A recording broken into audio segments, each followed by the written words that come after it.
Today is my day. Today is my. I am the best. I am the best. I can do it. I can do it. Never give up. Never give up.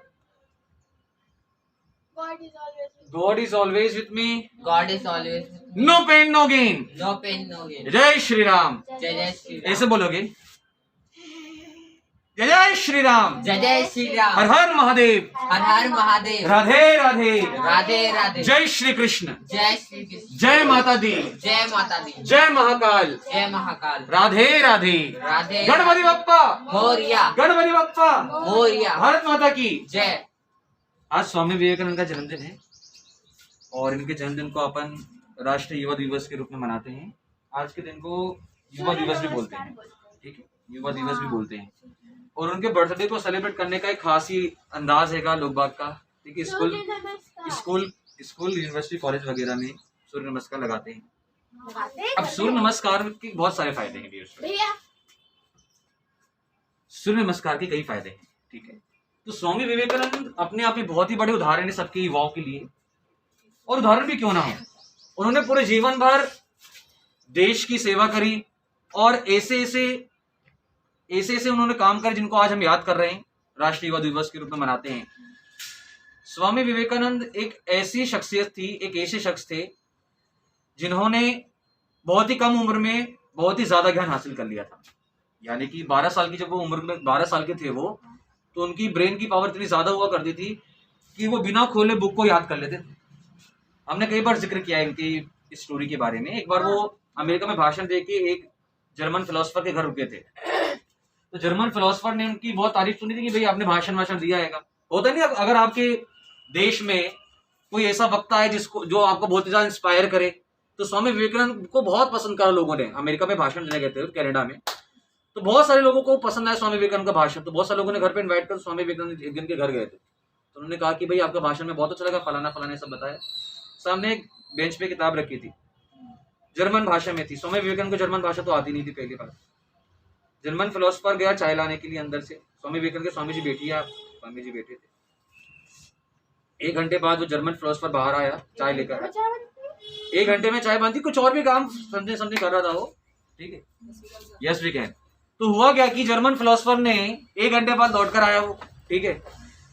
तो स्वामी विवेकानंद से बोलता कि ये तो बहुत ही complex book है, मतलब बहुत ही जटिल बुक है, बहुत ही कठिन बुक है। मैं इसको कब से पढ़ने का प्रयास कर रहा हूँ और समझने का। इसमें ऐसे फिनोमेना, कॉन्सेप्ट, फॉर्मूलेस लिखे हुए हैं जो मुझे भी समझ में नहीं आ रहे हैं, और ऊपर से जर्मन भाषा में भी। तो स्वामी जी आपके मतलब की तो है नहीं है, आप तो ठाठ देसी आदमी, ठीक है, भारत के हो, मतलब आपको तो संस्कृत, हिंदी वगैरह सब कुछ आती है।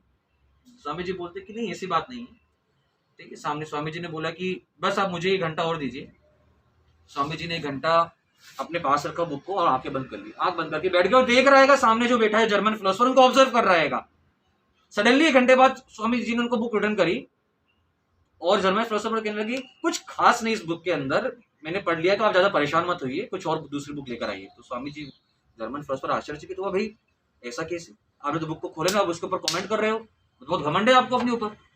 मतलब आपने बोला उनसे ऐसा कि आपको तो मतलब हद हो गई है, तो तुमने साला बुक ही को ऊपर नहीं करा, तुम कमेंट कर रहे हो उसके ऊपर।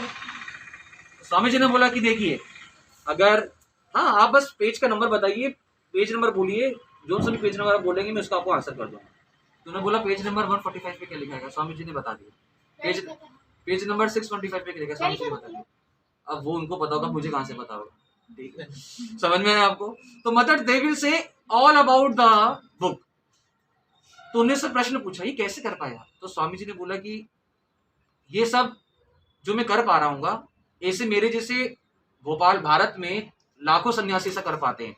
उसके पीछे कारण है कि वो योग करते हैं, सूर्य नमस्कार लगाते हैं। तो सूर्य नमस्कार लगाने से आपके मस्तिष्क का क्या होता है, विकास होता है। बैठे उठ भी जाते हैं। समझ में आ रहा है आपको, समझ रहे हैं आप, मस्तिष्क का विकास होता है। अभी आप लोग क्या कर रहे हो, योगाभ्यास नहीं करते हो, ठीक है, सुबह से उठते हो, ठीक है, मम्मी उठाती है, कुछ बच्चे तो खुद ही उठ जाते होंगे प्रिंस की तरह, कुछ बच्चे आलसी होते नहीं जाते हैं, ठीक है, कुछ बच्चे माल से राधे राधे चल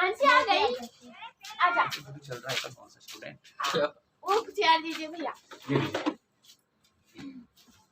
तो स्वामी विवेकानंद ऐसे थे बच्चों, अब मैं आपको सीक्रेट बताऊं स्वामी जी ऐसा कैसे कर पाते थे। सुनो ध्यान से। स्वामी विवेकानंद ऐसा इसलिए कर पाते थे प्यारे बच्चों, क्योंकि वो रोज सोने के पहले मॉर्निंग से लेकर शाम तक उन्हें जो भी हैबिट्स करी, सुबह से लेकर शाम तक उन्हें जो भी दिनचर्या का पालन करा, समझ में आ रहा है आपको? सुबह से लेकर शाम तक जो भी करते रात में आप लोगों के माइंड में आता है, हम इससे मिले, हमारे संग ऐसा अच्छा हुआ, ये हुआ, वो हुआ, जब आता है ना तब आता है ना। आज हम क्या तो स्वामी विवेकानंद सोने के पहले सारी बातों को पूरे दिन भर में जो उनके संग होता था ना, उस सबको रिकॉल करते थे, और रिकॉल करने के बाद उसको एक पेज पे लिखा करते थे। पेज में लिखते थे कि आज मेरे संग पॉजिटिव क्या हुआ, नेगेटिव क्या हुआ। डायरी जैसे बनाते थे जैसे। एग्जैक्टली। तो ऐसा स्वामी जी किया करते थे, और उसको सोने के बाद, उसको लिखने के बाद वो ध्यान किया करते थे रात में सोने के पहले। और ज्यादा मिनट नहीं, आपको क्या लगता है कितने मिनट ध्यान कर जाओगे? 5 मिनट, सिर्फ 5 मिनट, 5 मिनट सोते सिर्फ नहीं ध्यान ध्यान कर 5 मिनट। और आपको पता है स्वामी विवेकानंद जी की मृत्यु क्यों हुई थी? उनकी मृत्यु का पीछे वजह थी कि वो अपने दिमाग का इतना ज्यादा इस्तेमाल करने लग गए थे। अल्बर्ट आइंस्टीन का भी संग ऐसे हुआ था। अल्बर्ट आइंस्टीन भी अपने माइंड का इतना ज्यादा प्रतिशत अपनी प्रयोगशाला में, लेबोरेटरी में करने लग गया था प्रिंसिपल्स बनाने में, कि उसके माइंड का एक लेवल होता है डियर स्टूडेंट्स। एक भौतिक स्तर होता है, एक मानसिक स्तर होता है, उससे भी ऊपर होता है एक सबकॉन्शियस होता है। तो 3 स्तर होते हैं माइंड के। अगर आप साइंटिस्ट हो ना, तो आपका माइंड का स्तर धीरे धीरे बढ़ता रहेगा, और जब माइंड का स्तर बढ़ता है ना, अब सुनो तो, साइंटिस्ट लोगों को आपने देखा होगा, या जो भी ऐसे वैसे होते हैं, जैसे बाबा जी हो गए, वो एकदम नॉर्मली रहते हैं, सीधे सिंपल रहते हैं ना। वो क्रीम पाउडर लगाते हैं, दाढ़ी भी बड़ी हो जाती है, बाल भी बड़े बड़े, एकदम अजीब से रहते हैं। जैसे बाबा रामदेव को देखा है आपने? तो साइंटिस्ट लोग ऐसे क्यों होते हैं भाई? साइंटिस्ट लोग ऐसा क्यों? क्योंकि उनका माइंड का लेवल अपन की तरह नहीं होता है। जैसे आप अभी, मेरा, आपका, आपका सबका जो भी माइंड का लेवल है वो अभी एकदम नॉर्मल रहेगा। अपन की अभी जो सोच है एकदम सीमित है। सुबह उठना है, पढ़ाई करना है, स्कूल जाना है, कोचिंग जाना है, घर का खाना पीना खाना है, सब व्हाटएवर। साइंटिस्ट लोगों की जो मानसिकता होती है इससे ऊपर की होती है। वो कुछ क्रिएटिव सोचते हैं। जब क्रिएटिव सोचता है ना, उसको अपने ऊपर का ध्यान लगाता ही नहीं है। वो उसको अपना सुध ही नहीं रहती कि मुझे क्या पहनना है, कैसे पहनना है, मेरा चेहरा कैसे हो रहा है, मेरे बाल कैसे हो रहे हैं। They will know nothing about it themselves. उसको अपने बारे में कुछ पता ही नहीं होता है। इसलिए साइंटिस्ट लोग देखा होगा आपने, न्यूटन हो गया, अल्बर्ट आइंस्टीन हो गया, इसके अलावा गैलीलियो हो गया, और भी अलग अलग साइंटिस्ट हो गए। ये सभी साइंटिस्ट, आर्किमिडीज से लेकर जितने भी बड़े बड़े साइंटिस्ट है, पास्कल हो गए, अभी 11th में पढ़ेंगे, ओम्स हो गए, कुलाम्स हो गए, फराडे को भी ले, फराडे हो गए, अभी फराडे, ये ऑर्स्टेड साइंटिस्ट, अभी इनके बारे में बताने वाले, बहुत मजा आने वाली है। तो सभी साइंटिस्ट होते हैं ना, इनके बाल इसलिए लंबे होते हैं, ध्यान ही नहीं रहता भाई। एक ऐसे स्तर पे माइंड के पहुंच जाते हैं जहां पर आपको तो पता नहीं है। अभी अब्दुल कलाम से किसी ने पूछा, एक रिपोर्टर ने, जब उन्होंने मिसाइल लॉन्च करी तो उनसे पूछा इतनी शादी क्यों नहीं करी? तो एपीजे अब्दुल कलाम क्या बोलते? एपीजे अब्दुल कलाम क्या बोलते? एपीजे अब्दुल कलाम बोलते कि भाई क्या सोचने का मौका, अरे मुझे सोचने का मौका ही नहीं मिला। और वो जो मतलब जो एंकर उसने पूछा था, वो मतलब वो ब्यूटीफुल दिख रहे हैं, वो ऐसा एकदम हैरान परेशान। क्या स्तर है भाई? लोग ये बोले थे शादी करना है, मजाक। और उनके बाल देखे आपने? कभी बाल काटा है देखा उनको? अरे ऐसे बाल थे ना उनके, एकदम अजीब से दिखते थे, गुड लुकिंग। लेकिन देश के कितने बड़े राष्ट्रपति हुए वो, तो मिसाइल ला कर दी। और नासा से, और पता है नासा ने उनको इनवाइट किया था, मंथली पैकेज पता है आपको? नासा ने उनको कहा था, इसरो ने कहा था, सॉरी नहीं, नासा ने कहा था कि आपको मंथली का 1 करोड़ पैकेज दें। वो वहाँ गए नहीं, इधर गए। बट वो यही पता रहा, समझ में आया? भैया वो जो आपने अल्बर्ट आइंस्टीन वाले की अल्बर्ट आइंस्टीन चोरी हो गया था ना, क्या? दिमाग वो तो मरने के बाद हुआ था। तो मरने के बाद एक सेकंड, क्या पूछ रही है? उनका दिमाग चोरी हुआ था ना भैया? सर लेबोरेटरी में रखा था ना। हाँ, लेबोरेटरी में रखा था। उनका एक साइंटिस्ट ने दिमाग चोरी किया था ना। सर चोरी नहीं किया था, बाद में इजाजत मिल गई थी। बाद में मिल गया था वो, एक्सपेरिमेंट करने। चलिए, बिजली है भाई, बिजली है, बिजली है भाई। ए ऑर्स्टेड साइंटिस्ट, वॉच ध्यान से, देखो ध्यान से। ऑर्स्टेड ने क्या एक्सपेरिमेंट करा? सर ये ऑस्ट्रेट कहाँ से आ गया? फराडे के पहले ऑर्स्टेड आए थे जी। हाँ जी, उनसे पहले वो पैदा हो गए। उन्होंने क्या करा? ऑर्स्टेड ने लिया एक तार, ये तो मार्कर है सर। और इस तार के अंदर, ध्यान से सुनना, ऑर्स्टेड ने एक वायर लिया, और इस वायर में क्या फ्लो करा? बिजली। और जैसी बिजली पैदा करी, मतलब बिजली पैदा कहाँ से करी? करंट फ्लो करा, हैरान हो गया यार। जैसे करंट फ्लो करंट ने उन्हें चुंबक देखा, क्या क्रिएट हो गया इसके चारों तरफ, चुंबकीय प्रभाव। Magnetic field. इसका मतलब ये हुआ किसी भी करंट के अंदर, किसी भी चालक के भीतर जब करंट प्रवाहित होता है तो ऑर्स्टेड के अकॉर्डिंग वहां पर क्या क्रिएट हो जाती है, चुंबकीय प्रभाव। चुंबकीय प्रभाव क्रिएट हो जाता है प्यारे बच्चों, मैग्नेटिक फील्ड क्रिएट हो जाती है। और इस मैग्नेटिक फील्ड क्रिएट हो जाने के चक्कर में इसी एक्सपेरिमेंट को इन्होंने करा था समथिंग 1500 शताब्दी में किया था, 1500 करके कुछ किया था, ठीक है। इसके बाद एक दूसरे वैज्ञानिक आए, फैराडे। इन्होंने क्या सोचा, साला करंट से बिजली बन रही है, करंट से चुंबक बन रहा है, क्या बन रहा है करंट से, करंट से मैग्नेटिक फील्ड बन रही है। इसने खोपड़ी लगाई अपनी, साला ये कैसे करा इसने कैसे करा। फिर इसने क्या करा, इसने सोचा कि साला मैग्नेटिक फील्ड से क्यों ना बिजली बनाई जाए, करंट बनाया जाए। इसने करंट से चुंबक बनाया, अब ये मैग्नेटिक फील्ड से क्या बनाने जा रहा है, करंट। ये एक्सपेरिमेंट कौन कर रहा है, फराडे कर रहा है। अब फराडे कर रहा है एक्सपेरिमेंट भाई लेबोरेटरी में, बड़े मूड में, बहुत ही मूड में वो, ठीक है। पूरी टीम है उसकी लेबोरेटरी के अंदर। क्या करा इन्होंने, चुंबक से बिजली बनाई, एक तार लिया, क्या लिया बच्चों, तार। कुछ नहीं करा, उन्होंने सोचा कि भाई मैग्नेटिक फील्ड से कैसे बिजली बनाई जाए। तो एक तार लिया उन्होंने और उसके पास ऐसे ऐसे से करने लगे, ऐसे ऐसे ऐसे कैसे कैसे ऐसे ऐसे ठीक, ऐसे ऐसे करने लगे, कैसे कैसे करने लगे, तार से ऐसे ऐसे या फिर चुंबक हाथ में लेके। हाँ चुंबक हाथ में लेके भाई अच्छा, तार लिया उन्होंने और चुंबक ऐसे ऐसे से करने लगे। तार है हाँ, हाँ। पहले और चुंबक को ऐसे हाँ ये तार है, ये तार है, उसके ऊपर चुंबक ऐसे ऐसे ऐसे करने लगे। जो मैग्नेट होता है उसको ऐसे ऐसे रगड़ने लगे, दूर दूर से, टच नहीं कर रहे, दूर से ऐसे ऐसे ऐसे अभी भी करंट नहीं आया। करंट आ ही नहीं रहा यार, वो हैरान परेशान, करंट क्यों नहीं आ रही है, मतलब करंट से मैग्नेटिक फील्ड आ रही है लेकिन मैग्नेटिक फील्ड से करंट क्यों नहीं आ रहेगा। वो ऐसे करते जा रहे करते जा रहे 1 घंटा 2 घंटा करते रहे। पूरी टीम का सडनली रिएक्शन कैसा है, क्या कर रहे हैं, क्या कर रहे हैं। फिर सडनली ये हुआ डियर स्टूडेंट्स, उन्होंने मैग्नेट को सिलेंड्रिकली कॉर्नर से काट दिया, मतलब ऐसे, समझ में आया क्यों काटा? जो मैग्नेट काटा क्यों, अब आगे पता चलेगा आपको, ठीक है। साइड साइड से मैग्नेट को काट दिया, बहुत ध्यान से समझो बच्चों, बहुत इंटरेस्टिंग बात बता रहे हैं। साइड साइड से मैग्नेट को क्या कर दिया उन्होंने, काट दिया। और ये जो तार था ना कॉपर का, ये जो तार आपको दिखाई दे रहा है, इस तार को उसके बीच में रख दिया ऐसे, और कुछ नहीं, वो इस तार को ऐसे घुमाने लग गए और इस तार को जोड़ दिया उन्होंने किससे, एम्पियर से, अमीटर इससे जोड़ दिया, अमीटर से, एम्पियर भी तो बोलते नहीं एम्पियर नहीं बोलते, एमीटर बोलते, वो तो यूनिट होती है। सुनो ध्यान से। जैसे ये घूमने लगा गोल गोल, क्या घूम रहा है यहाँ पे, तार, किसके बीच में, मैग्नेटिक फील्ड के बीच में, चुंबकीय क्षेत्र के बीच में कौन घूम रहा है गोल गोल ऐसे, ठीक है, घूम रहा है। सडनली सारी टीम आश्चर्यचकित, अरे भाई आ गया, करंट आ गया एकदम, ठीक है, करंट आ गया। ऐसे ही दौड़ने लगे भैया। और करंट आने के बाद क्या हुआ, उनको पता कैसे चला कि करंट आया, इसके अंदर हरकत होने लगी, और हरकत कैसे होने लगी, इसके अंदर सुई थी ना वो डिफ्लेक्ट होने लग गई। तो एमीटर में इसको माप लिया गया कि जब किसी चुंबकीय क्षेत्र के बीच में एक कुंडली को, एक वायर को, एक कॉपर के तार को गोल गोल घुमाया जाएगा तो वहां पर क्या पैदा होगी, बिजली। ये किसने एक्सपेरिमेंट करा था, सर मैंने भी करके देखा था। ठीक है, करके देखा था आपने, हाँ सर, जैसे हम समझ में आ रहा है आपको, वेल डन।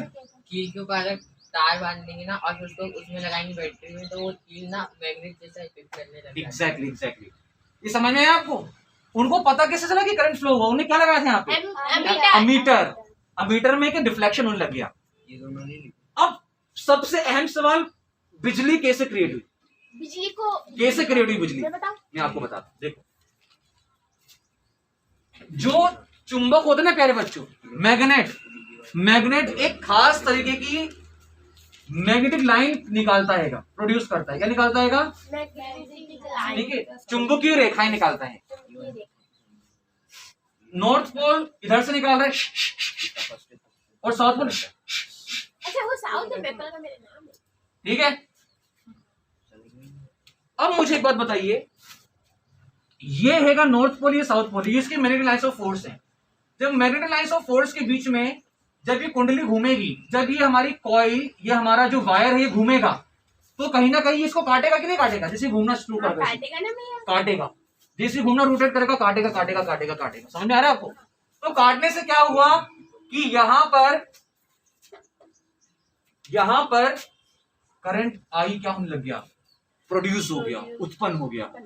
किसके काटने से? मैग्नेटिक फील्ड लाइन को कौन काट रहा है? यहाँ पे कौन काट रहा है?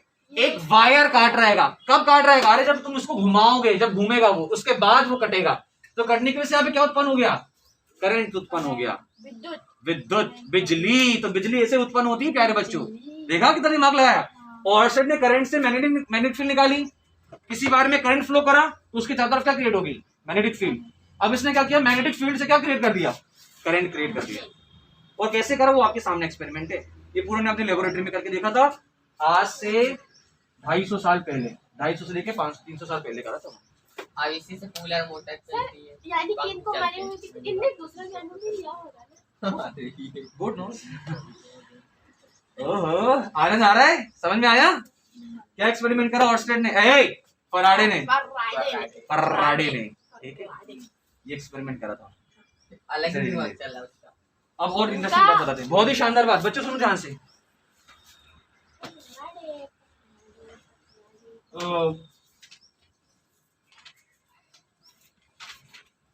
बेटा आप लोग क्वेश्चन लिख लो, लिखकर बताओ हमें, ठीक है?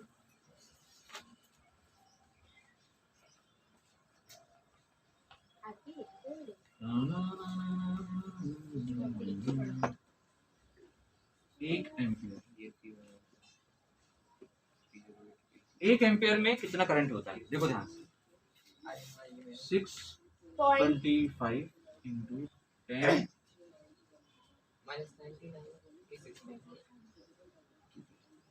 1 2 3 पलाश। भैया इसको स्कूल जाना है, क्या याद है? निकल दो बेटा, निकल दो। 23 1 एम्पियर। अरे मत जाओ डियर स्टूडेंट, कहाँ लगे हो? तो अच्छे कॉन्सेप्ट बता रहे हैं। 625 इंटू 1, 15 जीरो लगे रहते हैं यार। सुनो प्यारे बच्चों, 15 जीरो लगे रहते हैं। देखो गिनना हमारे साथ, 1 2 3 4 5 6 7 9 10 11 12 13 14 15 1 2 3 4 5 19 17 18 19 1 2 3 4 5 6 7 8 9 10 11 12 13 14 15 16 17 18 19। क्या चीज है भैया इतने सारे जीरो? तुम्हें पता चला झटका लगाते हैं। मतलब इसकी पावर से। ओ भाई साहब, 1 एम्पियर करंट के अंदर इतने सारे इलेक्ट्रॉन होते हैं। मतलब आपको अगर 1 एम्पियर का झटका लगा ना, तो आपकी बॉडी के अंदर इतने सारे इलेक्ट्रॉन प्रवेश करते हैं। 10 की पावर 19। समझ में आ रहा है आपको? आपको करंट लगा, झटका लगा, तो अगर 1 एम्पियर का करंट है वो, तो उसमें इतने सारे इलेक्ट्रॉन आपकी बॉडी के अंदर प्रवेश करते हैं, प्रवेश कर जाते हैं, प्रवेश कर जाते हैं। तो अरे नॉनसेंस, तभी तो इफेक्ट होता है। सर समझ में आया? ये है इसका मतलब। अब बहुत ही इंटरेस्टिंग बात, इलेक्ट्रॉन को फ्लो करने के लिए, इलेक्ट्रॉन को प्रवाहित करने के लिए एक बल की जरूरत होती है। क्या किसकी जरूरत होती है? यानी इंग्लिश में बोलते हैं फोर्स की जरूरत होती है। बल का मतलब, अच्छा इलेक्ट्रॉन ही है। अब इलेक्ट्रॉन तो देखो प्यारे बच्चों, ये कोई तार है, इसमें फ्री इलेक्ट्रॉन्स होते हैं ऐसे, सेड़ी काम में होते हैं, ठीक है। और जो फ्री इलेक्ट्रॉन होते हैं ना, वो ऐसे नहीं बेमर्जी से घूमते रहते हैं ऐसे, ठीक है, ऐसे नहीं घूमते हैं जब तक उन्हें कोई ढकेलता नहीं है। और यहाँ पे ढकेलने का काम कौन करता है? बैटरी करती है। बैटरी करती है। No, that is voltage. सही बोला, बैटरी करती है, वोल्टेज करता है, ठीक है। Potential difference. तो वोल्टेज किसको ढकेल रहा है? इलेक्ट्रॉन को। किसको ढकेल रहा है? इलेक्ट्रॉन को। और इलेक्ट्रॉन को रोकता कौन है? इधर से वोल्टेज देखो, ये यहाँ पे बीच में, कोई आ जाओ यार, प्रैक्टिकल बता दो। आप आ जाओ फ्रेंड्स, बीच में आ जाओ। ऐसा बेटा 2 मिनट की करो।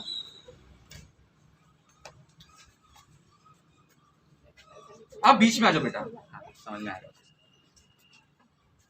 ये इलेक्ट्रॉन है हाँ ठीक है, मैं switch- और ये स्विच नहीं है, आप हो रेजिस्टेंस और हम है बोल हम है वोल्टेज, ठीक है।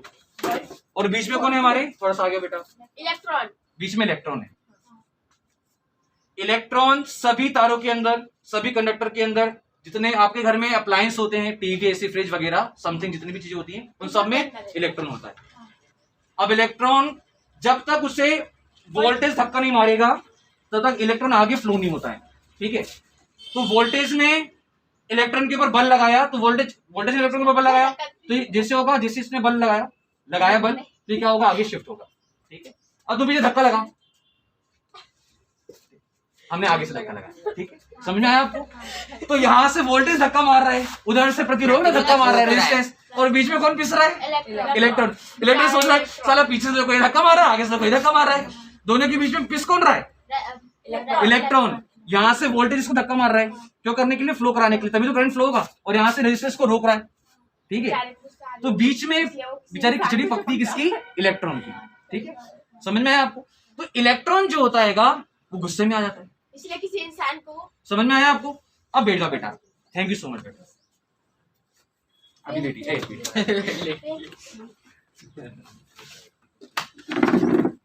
सही है यार, खड़ा कर। इलेक्ट्रॉन को एक जगह से दूसरी जगह जाने के लिए उसमें वोल्टेज क्या लगाता है, फोर्स लगाता है, और प्रतिरोधक क्या करता है, रेजिस्टेंस को उसको क्या करता है, रोकता है, भाई रुक जा, चलिए। अच्छा, जब दो लोगों के बीच में झगड़ा हो रहा है, यहाँ पे किसके बीच में झगड़ा हो रहा है, यहाँ से वोल्टेज आ रहा है और यहाँ से रेजिस्टेंस आ रहा है, और बीच में कौन है, इलेक्ट्रॉन है। इन दोनों को बीच में लड़ाई हो रही है, तो जब भी दो लोगों में लड़ाई होती है तो फायदा हमेशा तीसरे का होता है, यानी इलेक्ट्रॉन फायदा हमेशा किसका होता है, तीसरे का होता है। फायदा होगा। सब होता कि नहीं होता है। देखिए, दो लोगों में लड़ाई, लेट सपोज आपके गांव में लड़ाई हो रही है, ठीक है ठीक है, इधर से एक भीड़ आई, ठीक है, वो गाली बकरी मार रही, इधर से कोई आया, इधर से एक जन आया, ठीक है, वो चप्पल निकाल के मारेगा तेरी ऐसी नहीं सर, जैसे कोई रेस हो रही है, अरे सुनो तो, ऐसे ही होता है ना। और इधर से कोई आया, ठीक है, वो अच्छे से श्लोक सुना रहेगा, ठीक है, नीच कहीं कैसे कहीं के वैसे, ठीक है, सबका तरीका अलग अलग है। एक गाली बक रहा है, बोलो ध्यान से, गाली बक रहा है, गरिया रहा है, एक मार रहा है चप्पल से, ठीक है, और एक क्या कर रहा है, और एक लात घूसे मार रहा है, ठीक है, आज ठीक है, समझ में आ रहा है आपको। तो सबका तरीका अलग अलग होता है। तीसरे तो का फायदा ऐसे ही, कैसे होगा? हाँ, तीसरे का तीसरे का फायदा, मैं तो बता रहा हूँ, सर, वही इसको बता रहा मैं हूँ, समझाऊं क्या? नहीं बता रहा हूँ मैं, देखो देखो ध्यान से, तीसरे का फायदा कैसे होता है। आपने एक चीज का नाम सुना क्या? भैया असली के। उसका नाम है टंगस्टन, हाँ, अच्छा, टंगस्टन, ये। सुना है। अच्छा, बल्ब में फिलामेंट है। ठीक है, ठीक है, ये टंगस्टन, ठीक है। जब टंगस्टन जो तार होता है ना, वायर होता है, जब इसके ऊपर से हम करंट को फ्लो करते हैं, ये किसका तार है, टंगस्टन का तार है। तुमने इसके ऊपर से विद्युत धारा को प्रवाहित किया, जैसे ही विद्युत धारा के कांटेक्ट में आता है कौन सा तार, आपका टंगस्टन का तार, जैसे ही आया कांटेक्ट में, तो ये एकदम गर्म हो जाता है, गुस्से से ऐसे करके दिखने लग जाता है। समझ में आ रहा है आपको, ऐसे करके कौन देखने लग जाता है, टंगस्टन, गुस्से से। और आपको पता है, जब भी वोल्टेज और रेजिस्टेंस के बीच में लड़ाई होती है तो फायदा किसको होता है, तीसरे को होता है। वो तीसरा शख्स कौन है यहाँ, टंगस्टन। अब इसको फायदा कैसे होगा, जैसे ही इसमें से करंट गुजरा तो ये बहुत गुस्से में देखने लग जाता है, एकदम आश्चर्यचकित होता है, बहुत गुस्से में है हमारी तरह, ठीक है, गुस्से में देखने लगा। तो यहाँ पर क्या हुआ, यहाँ पर ये बहुत चमकने लग जाता है, क्या हो जाता है, चमकने।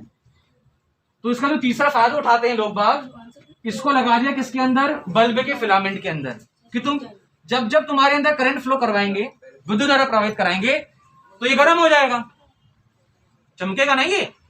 अब टंगस्टन जो आपका वायर हैगा, इसके ऊपर से आपने करंट को फ्लो कराया, तो ये क्या होने लग जाएगा, ये बेसिकली बहुत ही ज्यादा चमकेगा गुस्से से। तो ये इसका इस्तेमाल जितने भी अप्लायंसेस होते हैं हमारे घर में, जैसे बल्ब हो गया, ठीक है, इसके अलावा और भी, ठीक है, बल्ब के अलावा और भी अप्लायंसेस होते हैं, उसमें इसका इस्तेमाल होता है, ठीक है, टंगस्टन का बल्ब के फिलामेंट के अंदर, ध्यान रखना, ठीक है, आया समझ में। अब आ रहेगा नाइक्रोम। अरे भाई ये तो और ही बैंड है। ओ नाइक्रो नाइक्रोम बहुत ही खतरनाक होता है ये। ये साइंटिस्ट नहीं नाइक्रोम अरे एलॉय का नाम। ठीक है नाइक्रोम। नाइक्रोम किसमें होता है भैया? देखो ध्यान से, गीजर में। नाइक्रो होता है? ये होता हैगा, देखो ये वोल्टेज इधर और इधर क्या आएगा, रेजिस्टेंस है। यहाँ पे वोल्टेज इधर क्या है, प्रतिरोधक है, और बीच में कौन पिस रहेगा, इलेक्ट्रॉन। इलेक्ट्रॉन। अब जैसे ही हम नाइक्रोम के तार के अंदर करंट को फ्लो करवाते हैं, नाइक्रोम का तार है ऐसा, और इसके अंदर नाइक्रोम का तार होता है, बता रहे हैं अभी कैसा वो होता होता है है। बता रहे हैं रुक जाओ। नाइक्रोम का वायर है और इसके अंदर करंट फ्लो हुआ तो भाई ये इतना गुस्सा हो जाता है, आग बबूला हो जाता है, समझ रहे हैं आप, एकदम भयंकर तरीके से। भाई ये तो इससे भी बड़ा वाला ही, ठीक? ये एकदम सीधे निकाल लेता है ऐसे करके, ठीक है क्या है ये। और नाइक्रोम के अंदर जैसे ही करंट फ्लो होता है तो एकदम गर्म होने लग जाता है, तो इसलिए इसको गर्मी के लिए इस्तेमाल करते हैं। इसका इस्तेमाल हम नाइक्रोम का तार का करते हैं बेटा हीटर वगैरह में, पानी की रॉड करते हैं, पानी हीटर में, प्रेस में करते हैं, पानी की रॉड में पानी की रोड में, प्रेस वगैरह में करते हैं, नाइक्रोम के तार का इस्तेमाल करते हैं, पानी करते की रोड हैं। में भी करते सर पता है, हैं। वो स्प्रिंग जो होती है ना, सर पता है ये लोग पता है नाइक्रोम से रोज मिलते हैं। ये लोग आया समझ में आप? बर्तन वाला जूना होता है ना, वो इसी का बना होता है। इसी का अरे होता वाह है, ठीक है, समझ में आया बच्चों। तो नाइक्रोम का तार क्या होता है, नाइक्रोम का तार क्या होता है बेटा, हीटर वगैरह में इस्तेमाल होता है। जब भी ये करंट के संपर्क में आता है, किसके कांटेक्ट में आ रहा है, करंट के कांटेक्ट में आता है। अरे कहाँ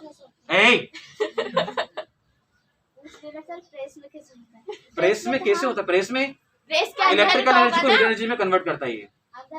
अरे जो लेयर होती है ना, ये है प्रेस, तुम यहाँ से गर्म करिए, ऐसे प्रेस सर ये मोबाइल यहाँ प्रेस पर कब से बन गया हाँ यहाँ पर भैया? लेकिन मोबाइल प्रेस कब से बन गया? नहीं अंदर भी होता है बेसिकली। अब देखो ध्यान से, नाइक्रोम जैसे करंट के संपर्क में आता है तो वो गर्म होने लग जाता है, एकदम गर्म। कौन आ रहेगा वो जलाने के लिए, ठीक है, जलाने के लिए तैयार होता है। जो भी से टच होगा उसके संपर्क में आएगा, क्या हो जाएगा, जल जाएगा, बिल्कुल जल जाएगा। तो नाइक्रोम का तार जलाने के लिए काम आता है, ठीक है। अब नेक्स्ट सबसे अजीबा, अब मम्मी बोलेंगी पानी ए सबसे शानदार रहेगा, नेक्स्ट रहेगा कॉपर वायर। कौन सा वायर, कॉपर वायर। इसको बोलते हैं सीयू, इसमें तो आसानी से चल जाती ठीक है, है, लड़ाई नहीं हो रही। समझ रहे हैं आप।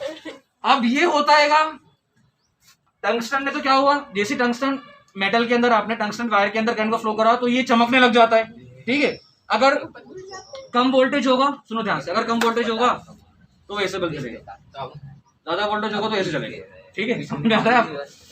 नाइक्रोम का तार जैसे इसके अंदर करंट फ्लो हुआ तो वो क्या होने लगा, एकदम गर्म होने लग गया। और जैसे ही कॉपर वायर की बात होगी तो ना ही लड़ाई करता ना कुछ करता ही है, समझ में आ रहा है आपको, ना ही गर्म होता है और ना ही चमकता है। ये होता हैगा जैसे ही इसके ऊपर से, ये मान लो ये कॉपर का तार है, करंट आ रहा है, जैसे इसके अंदर करंट फ्लो होता है, ठीक है, तो ये किसी से लड़ाई नहीं करता हैगा, ये बीच में से हट जाता है और वोल्टेज के रेजिस्टेंस से लड़ाई करवा देता है, ठीक है। वोल्टेज हट से आ रहा है ऐसे करके और रेजिस्टेंस यहाँ से ऐसे आ रहा है, ठीक है। दोनों आपस में आते लड़ने लग जाते हैं। वोल्टेज बोलता है मैं जीतूंगा मैं जीतूंगा मैं जीतूंगा, रेजिस्टेंस बोलता है मैं जीतूंगा मैं जीतूंगा मैं जीतूंगा। दोनों की आपस में लड़ाई होती है, बीच में से कौन हट गया, इलेक्ट्रॉन हट गया, हट गया हट गया हट गया, अरे हट गया, हट गया ये हट जाता है बीच में से, कॉपर वायर हट जाता है बीच में से। लेकिन कैसे हट अब गया? दोनों की आपस में लड़ाई होगी, ध्यान से सुनना, दोनों की आपस में लड़ाई होगी। लड़ाई होने के बाद सडनली क्या होता है, ये जो कॉपर का वायर होता है ना वो ऐसे करता है, इसे ऐसे घूमने लग जाता है, कॉपर वायर घूमने लग जाता है। तो इसका जो तीसरा आदमी फायदा उठाता है वो बोलता है कि तुम हमेशा घूमती रहोगे घूमती रहोगे घूमती रहोगे, तो तुम्हारा इस्तेमाल हम करेंगे फैन में तो फैन में कॉपर तार का इस्तेमाल होता है। एसी के अंदर भी किसका इस्तेमाल होता है, ठीक है, टर्बाइंस में भी किसका इस्तेमाल होता है, तो कूलर के अंदर भी होता है, सब जगह जितनी भी राउंड वाली चीज होती है, ठीक है, ठीक है, कि दोनों को भिड़ा के आपस में ऐसे गोल गोल घूमने लग जाता है, ठीक है। मोटर के अंदर उसका टायर होता है। नाइक्रोन में किसका होता है? हाँ वो गिटार और वो ठीक है। कॉपर लड़ाई नहीं करता किसी से, ना वोल्टेज से भिड़ता है ना रेजिस्टेंस से भिड़ता है, खुद ही घूमने लग जाता है गोल। बस गोल गोल घूमता रहता है। तो तीसरे आदमी ने इसका फायदा उठा लिया, तुम गोल गोल घूमे ना, चलो तुम्हें उसमें लगा देंगे, फैन में लगा देंगे, एसी में लगा इनका देंगे। मालिक कौन है? लेकिन लगाने वाला है कौन? लगाने वाले भाई ये बड़े बड़े अब इसी ने तो लगाया वो तार दिख चलिए रहे हैं वो। बच्चों, ये आप लोग नोट डाउन कर सकते हो, इंपॉर्टेंट है बेटा, ये नोट डाउन कर लो। ये नोट 1 एम्पियर में कितना होता है, और आपको पता है प्यारे बच्चों, हमारे घरों में जो करंट आता है कौन सा करंट है, 220 वोल्ट आता है। एसी करंट है कि डीसी करंट है? AC AC current. कौन सा है? AC current. AC एसी है, एसी। सर फिर डीसी कहाँ इस्तेमाल होता है? अबे डीसी छोटी इस्तेमाल सी होता बैटरी। है आपकी इंडस्ट्रियल एरिया में, इंडस्ट्रीज में। क्या होता है? बेटा इंडस्ट्री का मतलब होता है उद्योग, फैक्ट्री वगैरह में। यहाँ पे ज्यादा करंट चाहिए होता है, यहाँ पे 2000 वोल्ट चाहिए बेटा, 2000 वोल्ट से स्टार्टिंग होती है यहाँ कहाँ पे? पे इंडस्ट्री वगैरह में। और इसमें बीसी में एसी में होता है बेटा 220 वोल्ट। यानी ये ज्यादा होता है AC। लेट सपोज आपका हाथ लग, सुनो ध्यान से, तुम्हें 220 वोल्ट का अगर झटका लगेगा ना, समझ रहे हैं आप, ऊपर जाएंगे। तो बहुत कम चांसेस है कि आप बचोगे। और सर 2000 का लगेगा। 2000 का लगा तो चमगादड़ बन जाओगे आप। ऐसे का लगा ना तो ऐसे ऐसे ठीक है, बहुत खतरनाक स्थिति होगी आप। ठीक है, सर ये तो टाइटेनियम कल में हो जाएंगे, कल में। नहीं बेटा ये कॉन्सेप्ट फराडे ने एक्सपेरिमेंट करा था, कोई बताया। सर लेकिन ये यहाँ पे तो कभी फराडे वराडे तो लिखा ही नहीं है। कहाँ पे नहीं लिखा है? मतलब बुक में कहीं फराडे वराडे। हाँ फर्राडे है, फर्राडे लो। हाँ फर्राडे लो है ना। तो आ परीक्षा सकता बोल रहे हैं है। आपके पास? सर उसमें तो है लेकिन ये पढ़ी थी इसमें तो निकला ही नहीं फराडे वराडे। कौन सी परीक्षा होती है? केशव परीक्षा। बड़े क्रिएटिव हो यार। सर वो इसमें ना सप्लीमेंट्री के भी क्वेश्चन आते रहते हैं। बड़े ध्यान से नोट डाउन करिए, डायग्राम ड्रॉ करो। वो रस्ते फर्राडे। इसका नाम तो क्या है?